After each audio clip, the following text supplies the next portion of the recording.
నేను మీ ఎన్టీ రామారావును, మీ అందరి అభిమాన నటుడిని, ఆంధ్రప్రదేశ్ ముఖ్యమంత్రిగా ఎన్నో సంక్షేమాలు సంస్కరణలకు నాంది పలికిన మీ మనిషిని, బడుగు బలహీన వర్గాలకు స్థానిక ఎన్నికల్లో రిజర్వేషన్లు, మహిళలకు ఆస్తిలో సమాన హక్కు మీకు అందించిన ఎన్టీ రామారావును, ముసునూరులో నాపై జరిగిన దాడి నాడు ఘోషించిన నా ఆత్మగా నా ఆవేదనను మీతో పంచుకుంటున్నా ఎమ్మెల్యే ప్రతాప్ కుమార్ రెడ్డికి నేను అడ్డు వచ్చానట.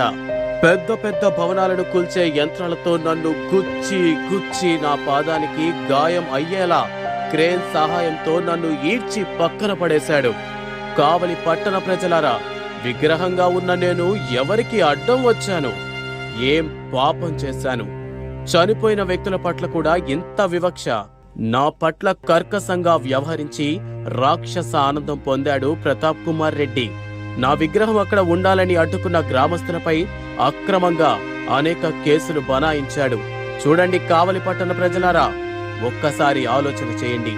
గతంలో కావలి పట్టణంలో అనేక విగ్రహాలు నిర్మించబడ్డాయి, అనేక పార్టీలు మారాయి, నేతలు వస్తున్నారు వెళుతున్నారు.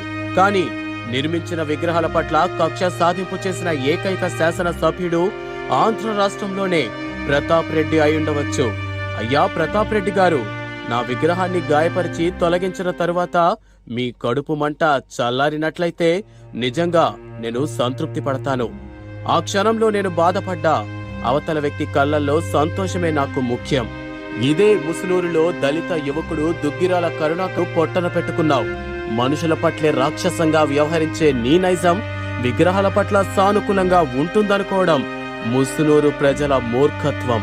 పోనీలే, నా విగ్రహాన్ని గుచ్చిగుచ్చి గాయపరిచి నీవు పొందిన క్షణికానందం మీ ఆత్మకు సంతృప్తిని ఇచ్చి ఉంటే నేను కూడా సంతోషిస్తా.